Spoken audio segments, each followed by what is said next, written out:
नमस्कार। प्रस्तुत है शेखर एक जीवनी उपन्यास का 11वां भाग। पिछले 10वें भाग की अंतिम पंक्ति पढ़ता हूँ, इससे स्मृति ताज़ी हो आएगी।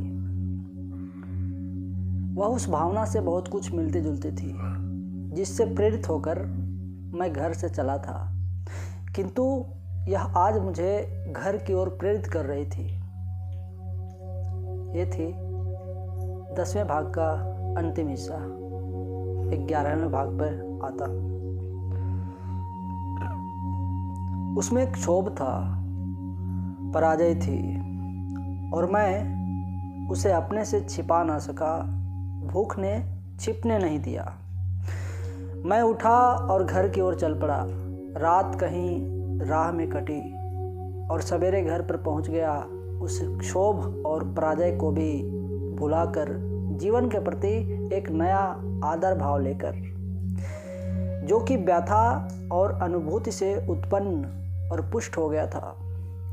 मेरी तलाश सर्वत्र हो चुकी थी, केवल उस प्रताप की ओर जाने का किसी को ध्यान ही ना हुआ। पिता ने मुझे कुछ नहीं कहा, या भी नहीं पूछा कि मैं कहाँ गया था। उन्होंने मेरे प्रत्यागमन को चुपचाप स्वीकार कर लिया।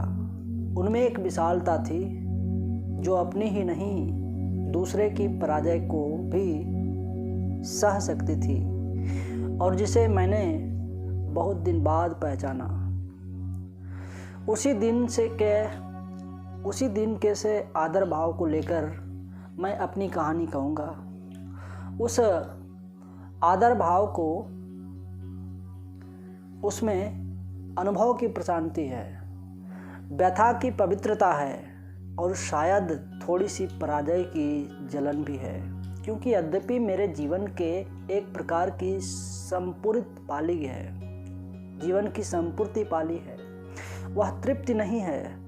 वह वैसी ही है जैसे किसी ने भोजन पाकर भूख तो मिटा ली हो, किंतु प्यास ना मिटा पाया हो। उसी तड़पती हुई संपूर्ति अपूर्ति की कहानी मैं कहूँगा। वो दीप्ति, वो ज्वाले, इस आदर भाव को, इस पवित्रता को और इस जलन को स्थायित्व दे, ताकि मैं अपनी प्राण शक्ति को पूर्णतः उस संदेश पर केंद्रित कर सकूं जो मेरे जीवन पट पर लिखा है, जो मैं विकास के अंधकारमय भूत से लाया हूं और जो प्रोज्वल भविष्य के लिए छोड़ जाऊंगा। कभी कभी तो एक विचार उठता है कि मैं क्या संदेश छोड़कर जा सकता हूँ, सिवाय एक भयानक सांप के, क्योंकि मेरा जीवन ही तो एक सांप सा है।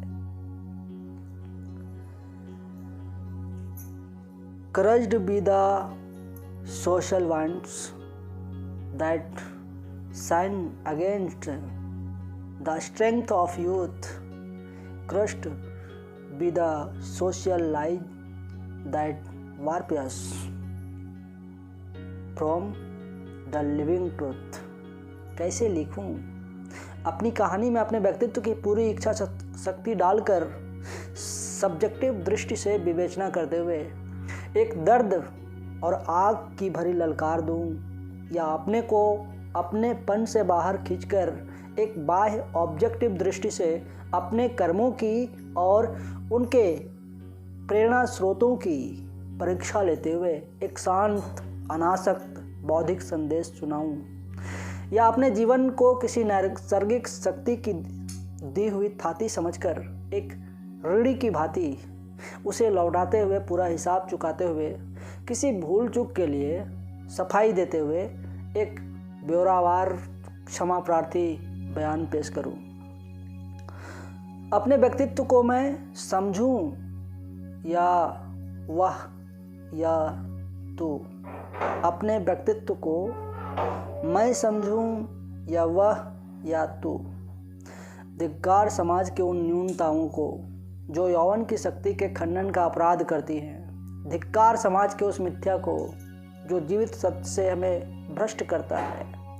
मैं एक कर्तव्य भावना से आया हूँ, एक दायित्व मेरे सिर पर है, इसलिए उचित तो यही है कि जिस प्रकार एक अपराधी किसी न्यायकर्ता के आगे खड़ा होकर अपने चरित्र का उत्तरदाता होता है, और फिर न्यायकर्ता के मुख से पर्दा या जुर्म के रूप में अपने चरित्र की नपी तुली और निष्पक्ष आलोचना सुनता है, उसी प्रकार मैं भी अपने को तू के स्थान में रखकर उसकी आलोचना करूं, या फिर अपनेपन का स्मारक छोड़ जाने के लिए अपने व्यक्तित्व, अपनी शक्ति की छाप बिठा जाने के लिए अपने को मैं कहूं और उसे व्यक्त कर जाऊं।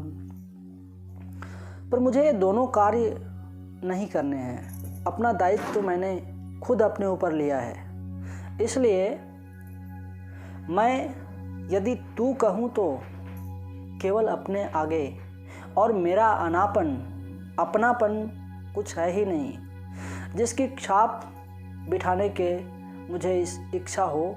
मैं तो गति की एक कला हूँ जो गति में ही लीन हो जाएगी। मैं स्वयं एक छाप हूँ। मैं एक संदेश लाया हूँ जो कि मेरा अपना नहीं है, जो मैंने अपने वंश विकास से पाया है और जिसे मैं एक बाह्य प्रेरणा से बाध्य होकर कहूँगा। मेरे सब कर्म उसी प्रेरणा के फल हैं जो मुझसे बाह्य है, जिससे मैं विभिन्न हूँ। मैं चलता हूँ उसी प्रेरणा के भविष्य के इंगित कर जाऊँ, उसे अपने व्यक्तित्व से अलग एक शक्ति, एक विभूति समझकर। अतः जिसकी कहानी में निहित संदेश को मैं प्रकट करूँगा वह वही ही है। उसका नाम है शेखर। वह इस समय मृत्यु की प्रतीक्षा कर रहा है। उसी प्रतीक्षा में वह अपनापन व्यक्त किए जा रहा है और मैं उसके जीवन के सत्यों को पढ़कर, उनका निष्कर्ष निकालकर और शब्दबद्ध करके छोड़े जा रहा हूँ। कहाँ? जहाँ वह जा रहा है, जहाँ हम दोनों अपरिचित हैं, क्योंकि हम अभिन्न हैं, अत्यंत एक हैं और हमारा एकत्व मृत्यु की प्रतीक्षा कर रहा है।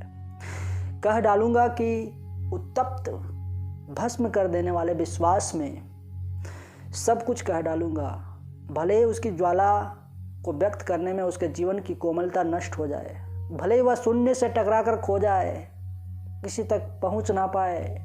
नस्वर्ते कांटों पर जब होगा क्रुद्ध प्रभंजन का आघात, तब उनमें उलझे फूलों की कौन सुनेगा बात। जब मेरा अपनापन होगा चिर निद्रा में मौन, मुझ में जो है रहा सिल वह कह पाएगा कौन, नस्वर्ते कौन। और इसी के साथ शेखर एक जीवनी उपन्यास का 11वां भाग यहीं समाप्त होता है।